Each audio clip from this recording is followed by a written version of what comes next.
Idoso humilde.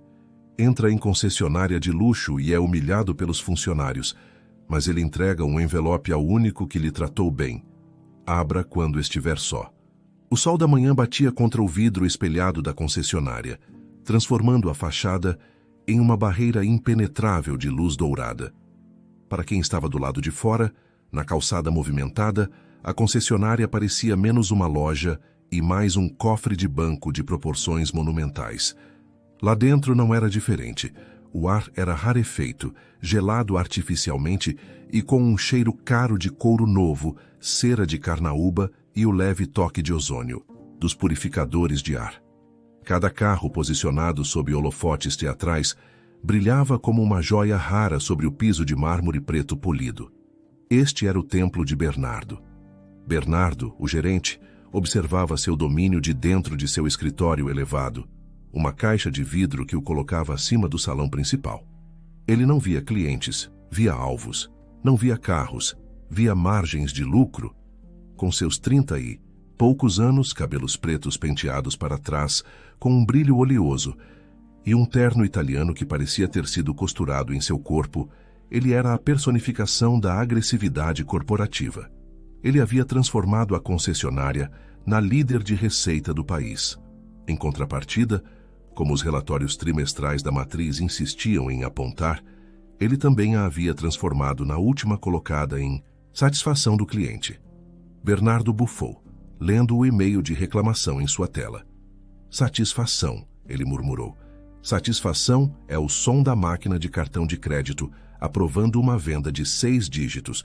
O resto é ruído. Ele bateu no interfone. Clara, Vitor, reunião de performance em 5. E tragam seus números, não suas desculpas. No salão, Clara, a vendedora sênior, revirou os olhos. Ela era alta, impecável, com um coque loiro tão apertado que parecia puxar suas feições, dando-lhe um ar permanente de desdém. Vitor, seu protegido, riu. Ele era mais jovem, bonito de uma forma genérica, e usava um relógio que valia mais do que o aluguel de um ano de um apartamento modesto. O chefe está agitado hoje, Vitor zombou, ajeitando a gravata. Ele está sempre agitado. Clara respondeu, sua voz cortante. Ele acha que gerenciar é sinônimo de gritar. De qualquer forma, temos que filtrar o lixo. Ontem perdi 30 minutos com um sujeito que queria saber se o porta-malas daquele sedã cabia uma cadeira de rodas. Uma cadeira de rodas. Quase mandei ele procurar a seção de vans. Naquele exato momento, as pesadas portas de vidro deslizaram suavemente e o Sr. Arthur entrou. Ele era a antítese de tudo o que a concessionária representava. Usava calças de sarja simples, da cor de areia, visivelmente gastas nos joelhos. Sua camisa polo azul estava desbotada pelo sol e pelas muitas lavagens. Nos pés, sapatos de couro confortáveis, mas que não viam graxa há anos. Ele se apoiava levemente em uma bengala de madeira simples, e seus cabelos, completamente brancos e finos, estavam um pouco desalinhados pelo vento. Ele parou logo após a entrada, os olhos azuis, ainda que turvos pela idade, percorrendo o vasto salão com uma curiosidade genuína. O silêncio, que já era opressor, tornou-se pesado. Clara e Vitor, que estavam indo para a sala de Bernardo, pararam. Foi então que Arthur testemunhou a primeira execução do dia. Perto do novo modelo elétrico, estava uma família. O pai, vestindo jeans e uma camiseta de uma conferência de tecnologia que ninguém ali reconheceria, gesticulava animadamente. A mãe e a filha adolescente olhavam maravilhadas para o painel digital.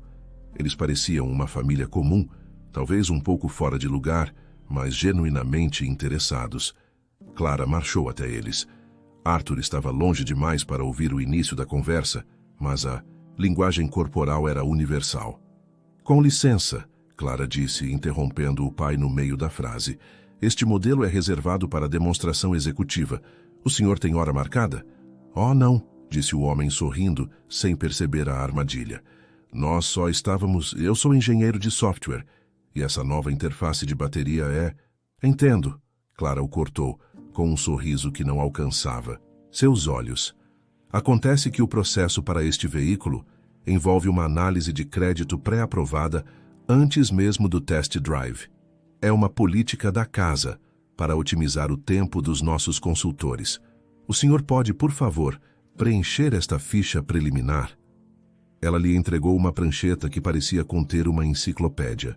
O sorriso do homem vacilou.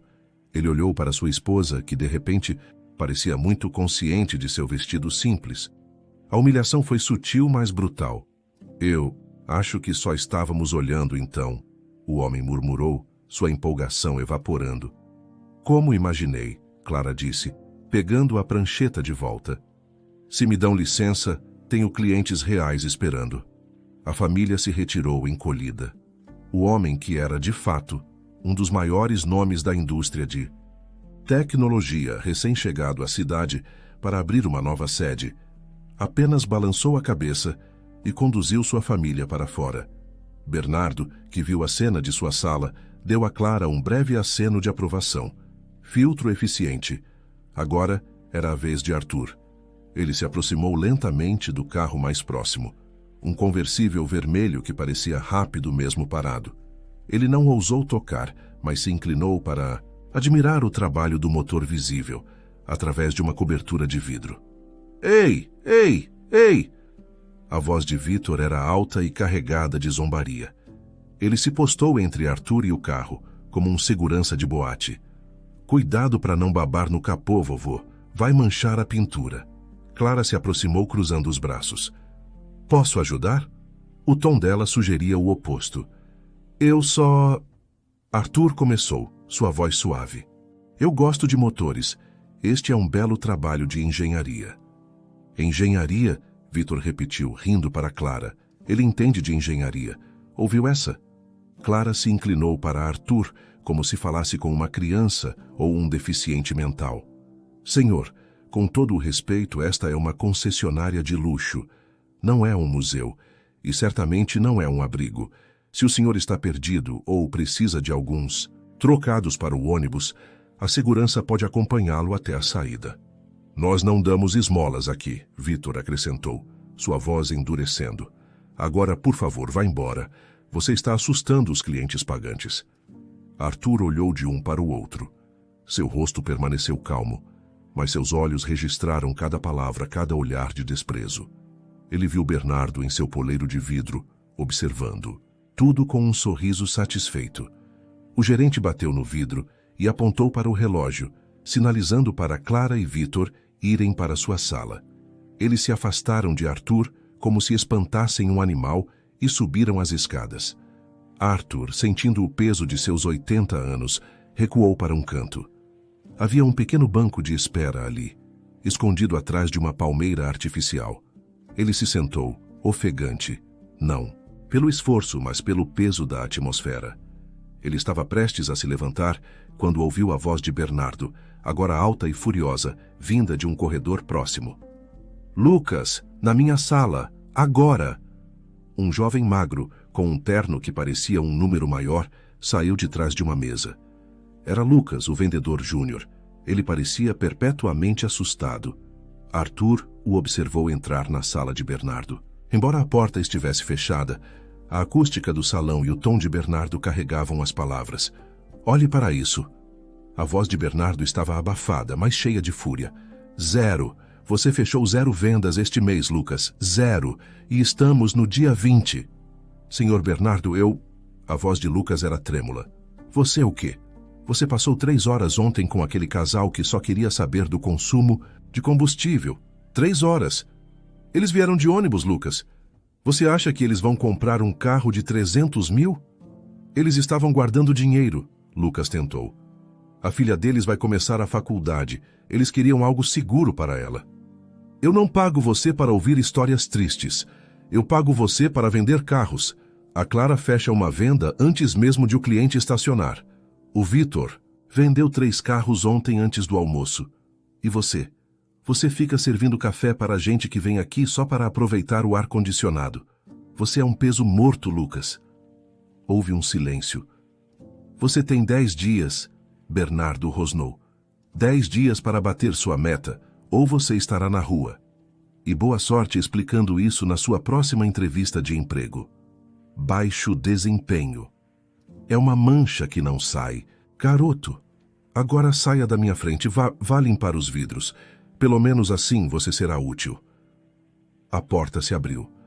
Lucas saiu, o rosto pálido, os nós dos dedos brancos de tanto apertar as mãos. Ele ajustou a gravata desalinhada e respirou fundo, lutando visivelmente contra as lágrimas. Seus olhos varreram o salão, talvez procurando um lugar para se esconder. Então seus olhos encontraram os do Sr. Arthur, sentado no banco escondido. Clara e Vítor, saindo da reunião com Bernardo, viram Lucas parado. "O que você está olhando, novato?" Clara zombou. "Vai chorar? Vá buscar um café para mim, forte e rápido." Lucas baixou o olhar, humilhado. Mas então ele fez algo que mudou o destino de todos naquele prédio. Ele ignorou Clara. Ele ignorou Vítor. Ele olhou para o Sr. Arthur, o idoso que todos haviam dispensado, e caminhou diretamente até ele. Clara, que esperava que Lucas corresse para lhe obedecer ou se encolhesse de medo, ficou boquiaberta. Vítor, encostado no capô de um sedã de luxo, riu. "Perdeu o juízo, novato? A chefe falou com você." Lucas não lhes deu atenção. Seu foco estava inteiramente no idoso frágil sentado no canto. Ele havia acabado de ser ameaçado por Bernardo, humilhado publicamente, e estava a um passo de perder o emprego que sustentava sua mãe. O lógico seria rastejar, pedir desculpas e engraxar os sapatos de quem quer que fosse. Mas Lucas olhou para o Sr. Arthur, para os sapatos gastos, a camisa desbotada e a expressão de quem foi descartado pelo mundo, e viu algo que não via em mais ninguém ali: decência. E, talvez, ele tenha visto um pouco do desespero que sentia em si mesmo. Ignorando as zombarias que o seguiam, Lucas endireitou o paletó grande demais e caminhou até o banco. Ele se ajoelhou levemente para que seus olhos ficassem no mesmo nível dos do Sr. Arthur. "Senhor?" A voz de Lucas era suave, mas trêmula. "O senhor está bem? Eu peço desculpas pelo comportamento dos meus colegas. Não é assim que tratamos as pessoas." Os olhos azuis do Sr. Arthur, que antes pareciam apenas curiosos, agora o analisavam com uma intensidade surpreendente. Ele viu o rosto pálido do jovem, o suor leve na testa e as mãos que tremiam ligeiramente. "Eu estou bem, meu filho", disse Arthur, a voz gentil. "Mas você não parece bem." Eu ouvi os gritos daquela sala de vidro. "Foi com você." "Não." "Foi?" Lucas engoliu em seco. A vergonha de ser repreendido era quase tão ruim quanto a própria repreensão. Ele se levantou e foi até o pequeno frigobar executivo perto da palmeira. Pegou uma garrafa de água mineral importada, a mais cara, e um copo de cristal. Ele voltou e serviu a água para o velho senhor com uma mão firme. "Por favor, beba um pouco. O ar aqui é muito seco", disse Lucas. "E, sim, era comigo. O Sr. Bernardo. Ele é focado em metas." "Metas", Arthur repetiu, provando a água. Ele olhou para o terno de Lucas. "Este lugar não parece combinar com você. Por que aguentar isso? Você é um bom rapaz. Tem olhos gentis. Este lugar quebra coisas gentis." Lucas olhou para o chão de mármore, tão polido que ele podia ver seu próprio reflexo distorcido. A ameaça de Bernardo ainda ecoava em seus ouvidos. A imagem de sua mãe, tossindo na sala de estar do pequeno apartamento, passou por sua mente. O desespero fez com que ele fosse honesto. "Eu preciso deste emprego, senhor, mais do que eles imaginam." A voz de Lucas era quase um sussurro. "Minha mãe, ela está doente, muito doente. Ela precisa de cuidados em casa e os remédios são caros. Eu sou tudo o que ela tem. Este emprego, apesar de tudo, paga bem. Pelo menos tem o potencial de pagar, se você..." Ele parou sem saber como terminar. "Se você for como eles", Arthur completou. Lucas não respondeu, mas seu silêncio foi uma confirmação. "Meu pai", Lucas continuou mais para si mesmo do que para Arthur. Ele sempre dizia que o trabalho honesto era a única coisa que importava. Ele dizia que você podia julgar um homem não pelo terno que ele usa, mas pela graxa debaixo das unhas no fim do dia. Isso chamou a atenção de Arthur. Seu pai era do ramo? Ele era, Lucas disse com um pingo de orgulho. O melhor mecânico que já existiu, minha mãe diz. Ele amava motores, assim como o senhor mencionou. Ele me ensinou a diferença entre o som de um motor frio e um motor feliz, antes mesmo de eu aprender a andar de bicicleta. Ele trabalhava para o grupo que é dono desta concessionária.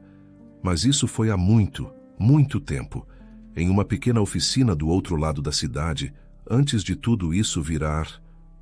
Isso. Arthur se endireitou. A bengala em sua mão tremeu. Uma oficina do outro lado da cidade? Qual era o nome do seu pai, meu filho? Carlos, disse Lucas. Meu nome é Lucas, filho. De Carlos. O copo de água na mão do Sr. Arthur escorregou e teria caído se Lucas não o tivesse amparado. O rosto do velho senhor perdeu toda a cor. Ele olhou para Lucas como se visse um fantasma. Carlos? A voz de Arthur era um sopro. Cabelo escuro e grosso, sempre sujo de graxa. Não importava o quanto ele tentasse limpar. Um bigode teimoso. Uma risada tão alta que assustava os pombos. Do telhado, os olhos de Lucas se arregalaram. Sim, sim, senhor, é assim que minha mãe o descreve. Eu só o conheço por fotos. O senhor conheceu meu pai? Lágrimas grossas e repentinas brotaram nos olhos do Sr. Arthur. Ele largou a bengala e agarrou o braço de Lucas com uma força surpreendente. Conheci. Meu Deus. Meu Deus. Carlão. Nós o chamávamos de Carlão. Ele não era apenas um mecânico. Ele era o coração daquele lugar. Eu fundei aquela oficina com um sócio, e Carlos foi nosso primeiro funcionário. Ele era um amigo. Lucas estava atordoado. Ele morreu em serviço, senhor. Foi o que me disseram. Um incêndio. Ele estava tentando salvar o equipamento. Não! A voz de Arthur embargou. Ele não estava salvando o equipamento. Ele estava me salvando. O incêndio foi um curto-circuito. Eu estava preso na sala dos fundos tentando salvar os livros de registro. A fumaça era muito densa. Carlos me tirou. Ele me empurrou pela janela. E quando ele foi voltar para pegar um carro de um cliente que ele tinha prometido entregar, o teto desabou. Os dois homens ficaram em silêncio. Um jovem que nunca conheceu o pai e um velho que nunca o esqueceu, unidos pela memória de um homem chamado Carlos. Eu sinto muito, meu rapaz, Arthur sussurrou, enxugando os olhos. Nós tentamos encontrar sua mãe depois, oferecer ajuda, mas ela estava arrasada, mudou-se da cidade. Ela não queria nada de nós.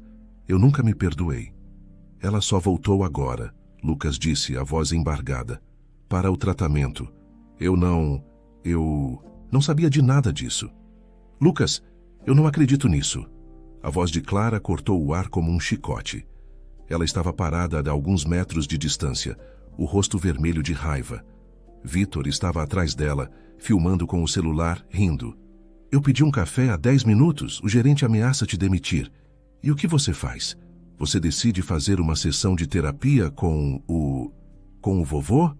Lucas se levantou, colocando-se protetoramente entre Clara e o Sr. Arthur. Clara, por favor, estamos no salão, tenha respeito. Respeito? Ela gargalhou um som feio. Respeito é o que você ganha quando bate suas metas, novato. E você está a quilômetros de distância. Bernardo estava certo. Você é um caso perdido, agora vá limpar os vidros. Ela apontou para o SUV gigante perto da entrada. Estão cheios de marcas de dedos da última família que você assustou com sua conversa fiada. Vá, agora, ou eu mesma chamo a segurança para te levar para fora. Lucas estava lívido. A humilhação era total. Ele olhou para Clara, depois para Vitor filmando, e então para o Sr. Arthur, que o observava com uma tristeza profunda. Ele respirou fundo, lembrando-se da história de seu pai. Eu terminarei de atender este cliente primeiro, Clara, disse Lucas com uma calma que ele não sentia. Depois eu limpo os vidros. O queixo de Clara caiu. Ela não esperava resistência. O quê? Você... Cliente? Você está demitido? Chega! A voz do Sr. Arthur, embora fraca, tinha um tom de comando que fez Clara parar no meio da frase. Ele se levantou lentamente, apoiando-se em Lucas, por um momento antes de pegar sua bengala. Ele olhou para Clara com uma frieza que a fez recuar um passo. Meu rapaz, Arthur disse a Lucas, ignorando Clara, agradeço sua gentileza e sua lealdade à memória de seu pai. Ele estaria muito orgulhoso de você. O Sr. Arthur então se virou, mas antes enfiou a mão no bolso interno de seu casaco simples. Ele tirou um envelope branco, grosso e pesado. Estava lacrado com um selo de cera vermelho, mas não tinha remetente. Ele o estendeu para Lucas. Eu preciso ir, disse Arthur. Mas isso... Eu quero que você entregue isso ao seu gerente, ao Bernardo. Lucas olhou para o envelope confuso. Para o Sr. Bernardo? Mas, senhor, o que é isso? Depois do que ele me disse hoje, ele vai... Apenas faça como eu peço. Arthur insistiu, os olhos penetrantes. Mas é crucial. Entregue a ele apenas quando ele estiver completamente sozinho. Não dê a ele agora. Não dê a ele na frente de ninguém. Apenas quando ele estiver sozinho. Você me promete? Lucas sentiu o peso do envelope. Era muito mais do que apenas papel. Sim, senhor. Eu prometo. Bom menino, Arthur disse, dando um leve tapa no ombro de Lucas. Ele se virou e, sem olhar para Clara ou Vítor, começou sua lenta caminhada em direção à saída. O toque-toque-toque de sua bengala no mármore foi o único som no vasto salão. Quando as portas de vidro se fecharam atrás dele, Clara soltou um bufo de desprezo. Ótimo, você conseguiu. Conseguiu irritar um velho senil e agora está na minha lista. Vá limpar aqueles vidros, filho de Carlos, e é melhor que eles brilhem. Lucas ficou parado, o insulto final de Clara mal registrando. Ele olhava para o envelope lacrado em sua mão, seu coração batendo forte, sem fazer ideia de que segurava uma bomba-relógio prestes a explodir. O resto do dia passou como um borrão febril. Lucas limpou os vidros do SUV gigante, mas sua mente não estava ali. Ele polia o vidro, mas tudo o que via era o rosto choroso do Sr. Arthur ao se lembrar de seu pai, Carlos. Cada zombaria que Clara e Vítor lançavam em sua direção, veja como ele esfrega. Finalmente encontrou sua vocação. Mal registrava. Ele estava em piloto automático, o pesado envelope escondido dentro de seu paletó, pressionando seu peito como uma consciência. Ele esperou. As horas se arrastaram. O sol da tarde parou de brilhar nos carros e as luzes artificiais e duras da concessionária assumiram o controle, fazendo tudo parecer ainda mais frio. Às 8 da noite, os últimos funcionários saíram. Clara e Vítor foram os últimos vendedores a partir, rindo alto sobre a comissão de um carro que haviam vendido em conjunto, empurrando um casal indeciso para uma decisão que eles visivelmente lamentariam. Boa noite, limpador de vidros, Vítor gritou por cima do ombro. Não se esqueça de desligar as luzes quando terminar de... seja lá o que você faz. Lucas apenas assentiu. Finalmente, a concessionária estava silenciosa, exceto pelo zumbido dos computadores. Apenas 2 pessoas permaneceram. Lucas, que fingia organizar uma pilha de catálogos antigos, e Bernardo, que permanecia em seu aquário de vidro, finalizando seus relatórios. De vendas. Era agora. Com o coração batendo na garganta, Lucas subiu as escadas. O envelope parecia pesar 10 quilos. Ele parou em frente à porta de vidro. Bernardo não ergueu os olhos, seu rosto iluminado apenas pelo brilho azulado de 3 monitores. Lucas bateu levemente. Senhor Bernardo. Bernardo suspirou. Um som de pura irritação e fez um gesto para que ele entrasse. O que é? Lucas, você não deveria estar em casa chorando no seu travesseiro? Estou ocupado. Sinto muito, senhor. Lucas gaguejou, dando um passo para dentro. A sala cheirava a café forte e água de colônia cara. Aquele idoso que esteve aqui hoje, o Sr. Arthur, ele me pediu para entregar isto ao senhor. Ele foi muito específico. Disse que eu só poderia entregar quando o senhor estivesse absolutamente sozinho. Bernardo finalmente olhou para cima, o desdém em seu rosto. O quê? Aquele velho senil? Ele deixou uma carta de reclamação? Dê-me isso. Ele arrancou o envelope da mão de Lucas. Ele olhou para o envelope branco e grosso. Ele zombou do selo de cera vermelho. Que diabos é isso? Ele acha que é um rei?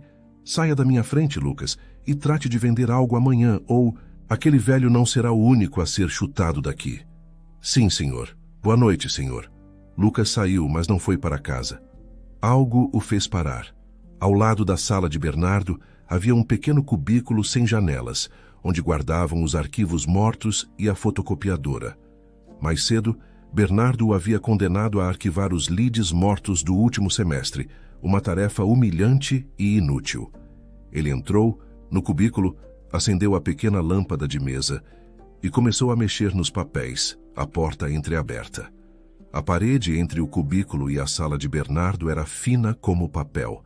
Em sua sala, Bernardo jogou o envelope na mesa. Perda de tempo, ele murmurou. Ele voltou seu foco para os números. Mais 20 minutos se passaram. Ele enviou seu relatório.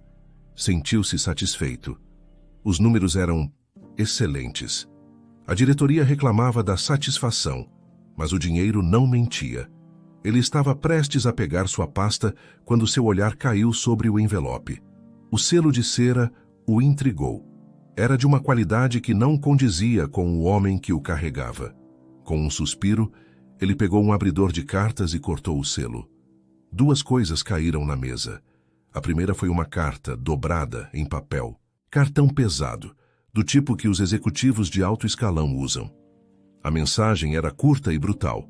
Bernardo, sua presença é solicitada na sede amanhã, às 9h em ponto. Sala de conferências principal. A diretoria completa estará presente. Esteja preparado. A assinatura era do CEO do grupo. O estômago de Bernardo gelou. A diretoria completa, por quê? Por causa de algumas reclamações? Ele, então, pegou o segundo item. Era uma fotografia antiga em preto e branco, levemente amarelada. Nela, um homem mais jovem, na casa dos 40 anos, sorria cortando uma fita vermelha em frente a um prédio. O prédio era, inconfundivelmente, a concessionária, mas nova, vazia, 30 anos atrás. Ao lado do homem na foto estava outro, com um grande bigode, braços fortes cruzados e um macacão, de mecânico Carlão. Mas o homem que cortava a fita, Bernardo aproximou os olhos, o sorriso, o queixo determinado, os olhos penetrantes. Era ele. Era o velho. O sangue sumiu do rosto de Bernardo. Ele olhou para a foto e para a memória do homem de sapatos gastos. O mesmo homem. Sr. Arthur.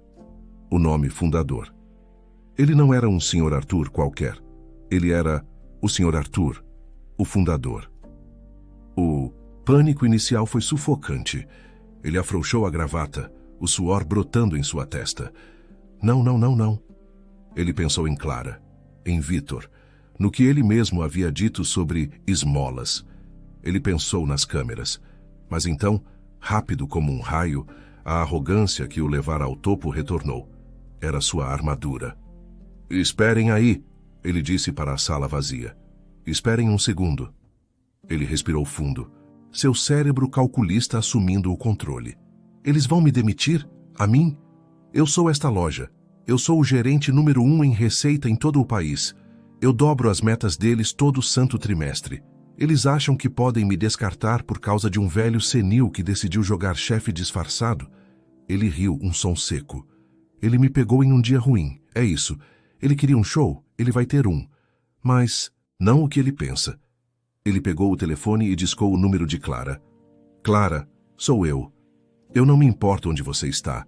Dê meia volta e volte para a loja, agora. Temos um problema e uma oportunidade. 15 minutos depois, Clara entrou na sala, parecendo irritada. Bernardo, isso é ridículo. Eu estava no meio do jantar. Cale a boca e olhe isso. Ele jogou a foto na mesa. Clara olhou. Seu rosto, sempre controlado, se desfez. Meu Deus, é ele, o velho. É o Sr. Arthur, o fundador, Bernardo disse, saboreando o pânico dela. Ele nos testou, e nós aparentemente falhamos. Falhamos? Bernardo, eu o mandei procurar abrigo. Vitor o chamou de mendigo. Você nos apoiou, estamos acabados. Ninguém está acabado, Bernardo rosnou, batendo na mesa. Controle-se. Você é uma vendedora, então venda isso. Ouça-me. Ele quer uma reunião amanhã. Ele vai vir aqui. Ele vai querer nos humilhar. E o que vamos fazer? Clara sussurrou. Nós vamos nos desculpar, disse Bernardo. O pedido de desculpas mais convincente de nossas vidas. Vamos chorar se for preciso. Vamos dizer que estávamos sob pressão, que não o reconhecemos, que foi um erro terrível. Ele nunca vai acreditar. É aí que você se engana, Bernardo disse, um sorriso lento e perverso se formando. Vamos dar a ele uma narrativa diferente. O novato, o Lucas, ele estava de conversa fiada com o velho, certo? O velho parecia confuso. O que vamos dizer é que o velho era um impostor. Clara piscou. O quê? Um golpista. Pense nisso. Um velho senil, tentando se passar pelo fundador para conseguir um test drive grátis, ou talvez dinheiro. E nós, como gerentes leais, estávamos protegendo a reputação da loja. Estávamos desconfiados, por isso o tratamos com frieza.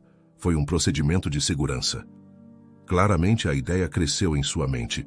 O medo foi substituído por admiração. Bernardo, isso é gênio.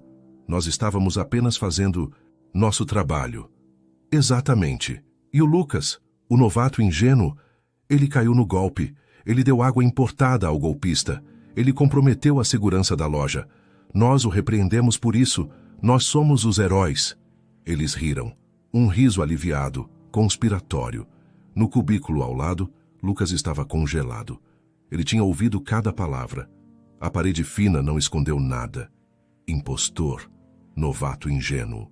Golpista. A náusea o atingiu com força. Isso não era sobre vendas, isso era podridão. Suas mãos tremiam, mas agora com uma raiva fria. Ele se lembrou da história de seu pai. Discretamente, ele puxou o celular do bolso. Ele abriu o aplicativo de gravador de voz. Ele posicionou o microfone contra a grade de ventilação que conectava os dois cômodos e apertou gravar. Ele capturou os 20 minutos seguintes. A encenação de como Clara pediria desculpas. A maneira como Bernardo culparia Lucas por falha de segurança. O tom zombeteiro que usaram ao imitar a voz do Sr. Arthur. Quando eles finalmente saíram, rindo, sentindo-se seguros em sua conspiração, Lucas parou a gravação. Ele respirou fundo, o ar cheio de poeira de arquivo. Ele abriu seu e-mail. Ele não tinha o e-mail pessoal de ninguém da diretoria. Mas todo funcionário conhecia o endereço anônimo da ouvidoria interna, que ia direto para o conselho. Assunto: prova urgente. Conspiração e cultura tóxica na concessionária. Aos membros do conselho, eu sou um funcionário. O que vocês viram hoje foi apenas o começo. O gerente Bernardo e a vendedora sênior Clara não estão arrependidos. Eles estão em suas salas neste exato momento, conspirando para mentir para vocês amanhã. Eles planejam acusar o Sr. Arthur de ser um impostor e culpar a mim, o único funcionário que o tratou com respeito. Em anexo está a gravação de áudio do plano deles, que acabei de gravar. Por favor, ouçam, verifiquem as câmeras. Não apenas de hoje, mas de todos os dias. Vejam como eles tratam as pessoas, que eles acham que não têm potencial. A loja está podre. Ele anexou o arquivo de áudio. Sua mão pairou sobre o botão enviar. A ameaça de Bernardo sobre baixo desempenho ser uma mancha que nunca sai ecoou em sua mente. Se isso falhasse, ele não estaria apenas demitido, ele estaria na lista negra. Ele pensou no Sr. Arthur. Ele pensou em Carlos, seu pai. Ele apertou enviar. O som suave do e-mail sendo enviado foi o barulho mais alto que ele já tinha ouvido. Eram 8h55 da manhã. O mármore da concessionária estava tão polido que parecia molhado. Os funcionários, alinhados perto da entrada como soldados nervosos, não sentiam o cheiro de couro e cera, sentiam cheiro de pólvora. Bernardo estava na frente, o terno impecável, o rosto pálido, mas composto. Ele havia ensaiado. Clara estava ao seu lado, um rascunho de um sorriso de desculpas já congelado em seus lábios. Ela havia trocado seu batom vermelho sangue por um tom nude, mas arrependido. Vitor, que havia sido informado do plano de contingência, a mentira, estava logo atrás pronto para apoiar a história de que o novato havia sido ingênuo. Em um canto, perto da mesa de catálogos onde havia passado a noite anterior, estava Lucas. Ele não dormira. Ele estava exausto, aterrorizado e certo de que seria demitido no instante em que o Sr. Arthur chegasse. Ele não tinha como saber se seu e-mail anônimo havia sido lido ou se tinha ido direto para uma caixa de spam corporativa. Ele era a isca e sentia que os leões estavam chegando. Às 9h em ponto, as portas de vidro deslizaram. O Sr. Arthur entrou, mas ele não estava como no dia anterior. As calças de sarja e o polo desbotado haviam desaparecido. Ele usava um blazer azul marinho de corte impecável sobre uma camisa social branca, sem gravata. Ele ainda usava sua bengala de madeira simples, mas agora ela parecia menos um apoio e mais um cetro. E ele não estava sozinho. Atrás dele vinham 2 executivos, ambos na casa, dos 50 anos, com pastas de couro e expressões que não toleravam discussões. E ao lado deles, fazendo Clara congelar no lugar, estava o homem de jeans e camiseta, o engenheiro de software, o homem que ela havia tratado como lixo. Ele estava ali, ao lado do fundador, e não parecia nem um pouco intimidado. Ele olhou para Clara e seu rosto não demonstrava raiva, apenas um reconhecimento, calmo que era de alguma forma muito pior. Bernardo, no entanto, só tinha olhos para o Sr. Arthur. Ele não reconheceu o outro homem. Para ele, era apenas mais um trapo. Ele deu um passo à frente, as mãos abertas em um gesto de súplica. Sr. Arthur, ele começou, a voz carregada de um falso arrependimento que ele praticara no espelho. Graças a Deus o senhor voltou. Eu não tenho palavras para expressar o quão profundamente eu lamento o mal-entendido de ontem. Clara deslizou para o lado dele, os olhos brilhando com lágrimas que ela forçou. Senhor, eu não dormi a noite toda. Eu falhei com o senhor. Falhei com esta empresa. Foi imperdoável. A pressão, as metas. Nós às vezes esquecemos de olhar para as pessoas. Ela estava atuando magnificamente, suas mãos torcidas em angústia. Se eu pudesse voltar atrás... O Sr. Arthur ergueu uma mão. Um gesto simples, nem mesmo brusco, mas cortou a performance de Clara como uma faca quente na manteiga. O salão ficou em silêncio. Basta, disse Arthur. Sua voz não era a do velho frágil da véspera. Era a voz de um fundador, fria, precisa e absolutely no comando. Eu não vim aqui hoje para ouvir desculpas ensaiadas. Eu sei exatamente o que vocês ensaiaram. O rosto de Bernardo vacilou. Eu vim disfarçado, Bernardo, Arthur continuou, dando um passo à frente, o toque de sua bengala ecoando no mármore. Mas não foi um capricho. Não foi um teste aleatório. Eu vim porque esta loja, este seu templo líder em receita, é a nossa maior vergonha. Bernardo recuou como se tivesse levado um tapa. Senhor, nossos números... Seus números são ótimos. Um dos executivos atrás de Arthur disse, a voz cortante. Mas sua taxa de retenção é nula. Você queima cada cliente que entra pela porta. Eu vim, Arthur interrompeu, porque esta concessionária tem as piores, as mais baixas notas de satisfação do cliente em todo o país. Eu vim porque meu escritório recebe cartas, dezenas de cartas, e-mails, pessoas que economizaram a vida inteira para comprar um de nossos carros e saíram daqui sentindo-se exatamente como eu me senti ontem, humilhadas, pequenas, indesejadas. Arthur se virou e apontou com a bengala para o homem de jeans. Eu vim porque recebemos uma carta de um cliente, em potencial, que foi humilhado na frente de sua filha adolescente, por sua vendedora sênior. Uma família que foi dispensada como se fosse lixo.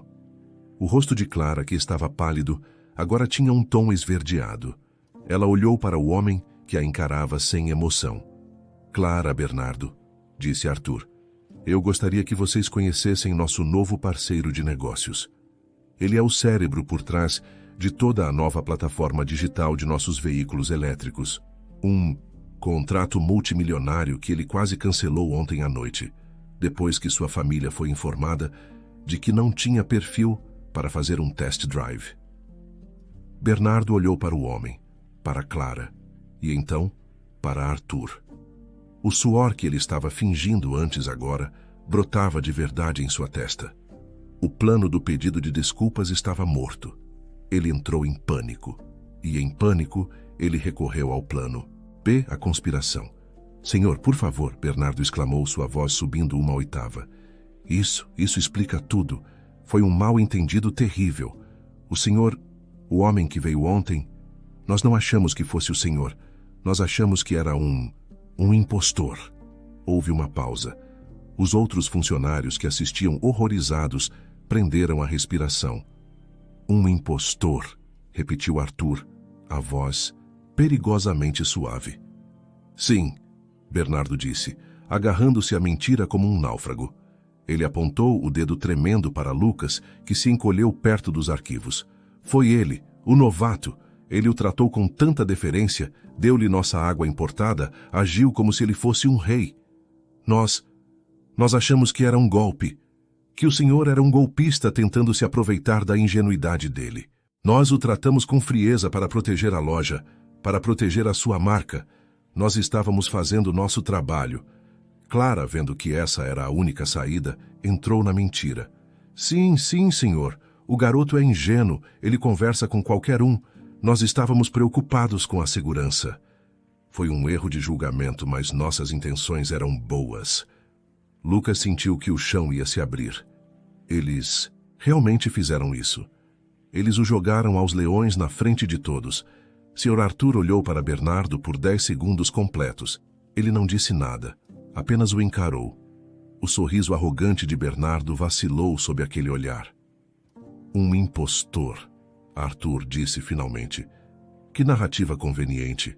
E vocês dois combinaram essa história juntos? Não. Foi o que aconteceu, Bernardo insistiu. Interessante, disse Arthur, porque vocês pareciam ter essa história muito bem ensaiada noite passada. Arthur se virou para seu assistente. Por favor, você pode tocar o minuto 8:15 daquele arquivo que recebemos? O assistente pegou um tablet e um pequeno alto-falante Bluetooth. Ele o colocou sobre o capô do conversível vermelho mais próximo. E então, a voz de Bernardo, metálica e estridente, ecoou pelo silêncio opressor da concessionária. O que vamos dizer é que o velho era um impostor. Os joelhos de Bernardo fraquejaram. A voz de Clara veio em seguida, cheia de admiração distorcida. Bernardo, isso é gênio. Nós estávamos apenas fazendo nosso trabalho. Vitor, que estava na retaguarda, tentou se esgueirar para a oficina, mas um dos executivos bloqueou seu caminho. E então o golpe final. A voz de Bernardo rindo.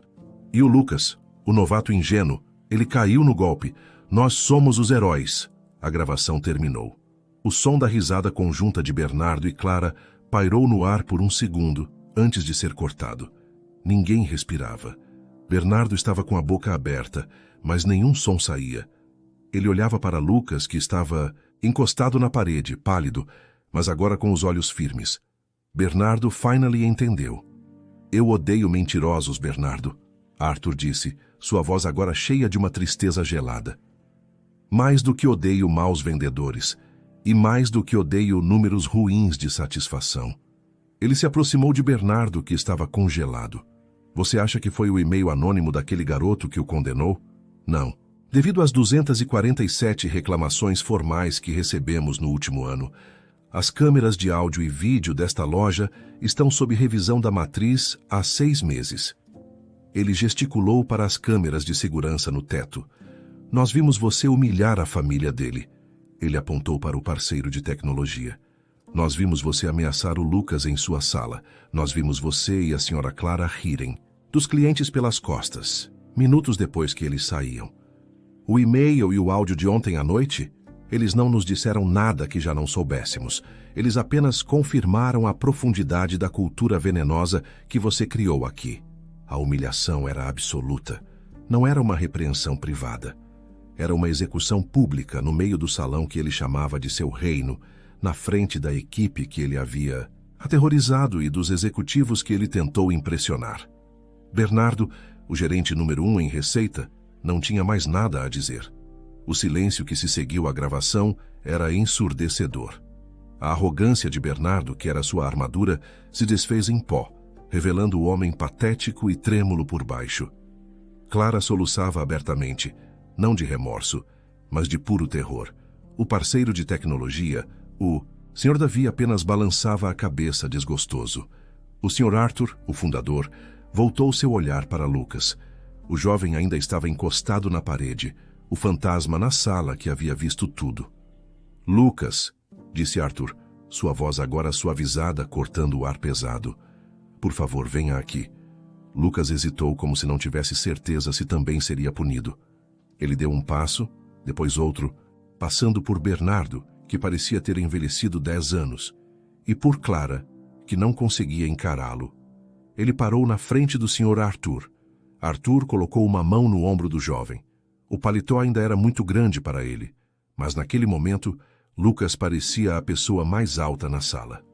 A todos vocês, Arthur disse, dirigindo-se aos outros funcionários que assistiam petrificados.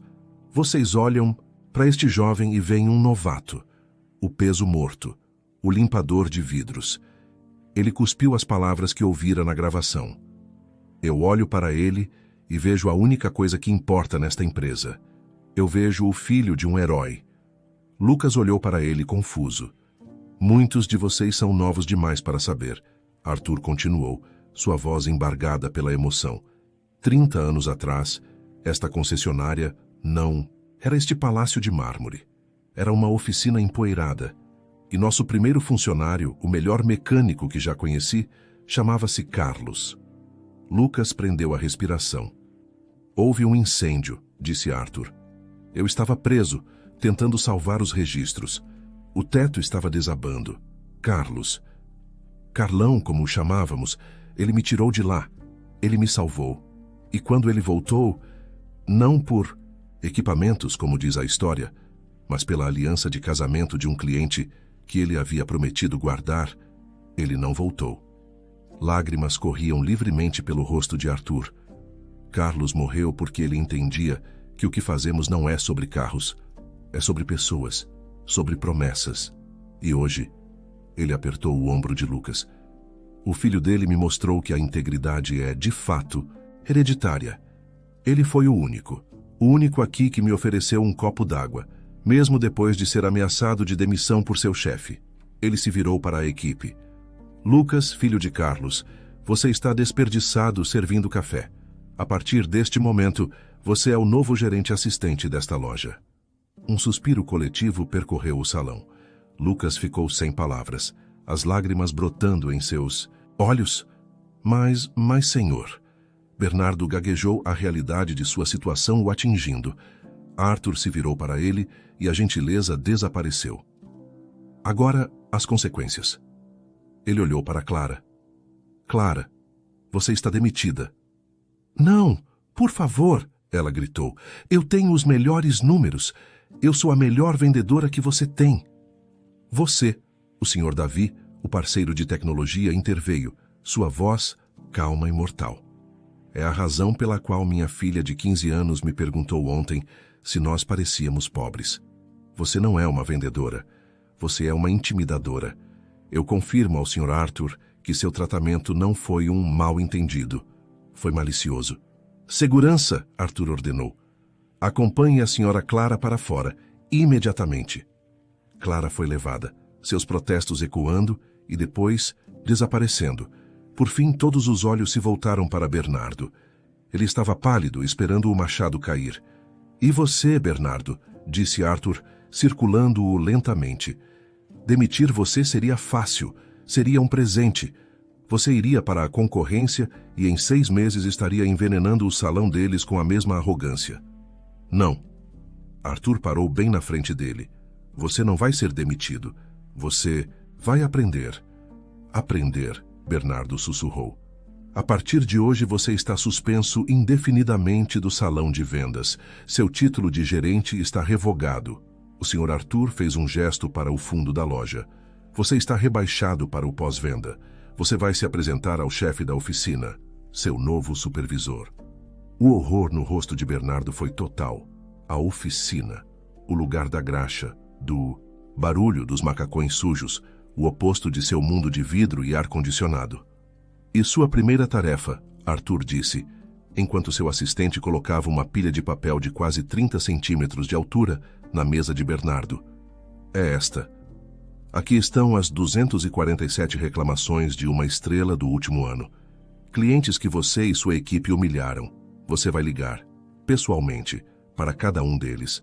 E você vai pedir desculpas sinceras. E você não vai voltar a este salão até que o chefe da oficina, um homem que provavelmente ganha em um ano o que você ganha em um mês, me ligue pessoalmente e diga que você aprendeu o que é respeito. Arthur pegou o crachá de gerente do terno de Bernardo e o jogou no lixo. Vá buscar seu uniforme novo. Está na hora de sujar as mãos. Bernardo, completamente quebrado, deu meia volta e caminhou em seu terno italiano em direção à oficina. O riso abafado de alguns mecânicos já o recebendo. Arthur se virou para Lucas, que estava chorando silenciosamente. Vamos, gerente assistente, disse Arthur, colocando o braço em volta dele.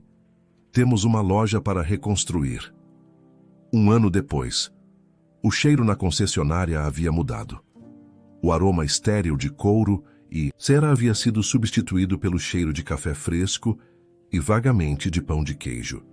Em um canto, uma área de espera confortável com livros e brinquedos havia substituído o pedestal do carro esportivo. No escritório de vidro que antes pertencia a Bernardo, agora se sentava Lucas. Sua cadeira era a mesma, mas a sala era diferente. Uma grande samambaia pendia no canto e na parede havia uma foto emoldurada de seu pai Carlos de macacão sorrindo. Lucas havia implementado o programa de atendimento humanizado, focado em ouvir as necessidades do cliente, não em avaliar seu crédito pela aparência.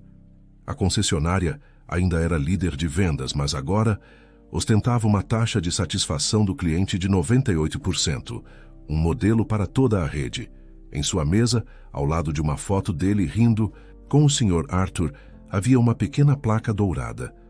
O respeito não se mede pela aparência, mas pela essência.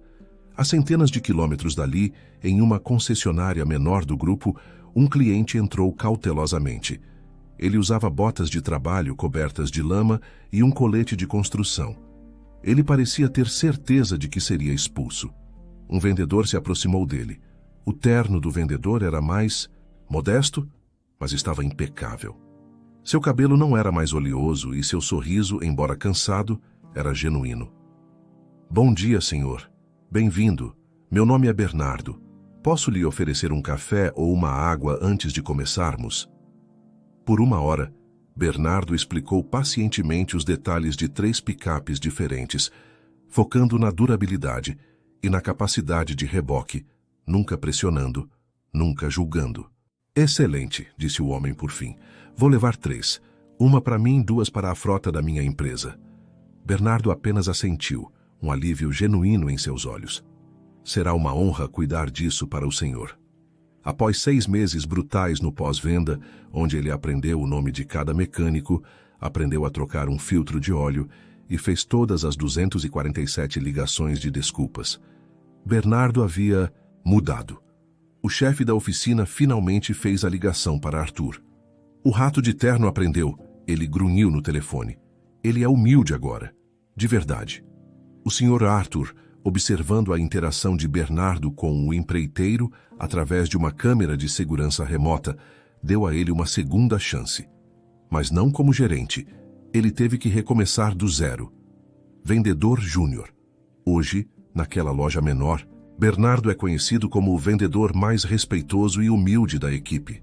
A concessionária não era apenas uma loja, tornou-se uma lição e provou finalmente que o verdadeiro luxo não está no preço do carro, mas no valor inestimável do respeito humano.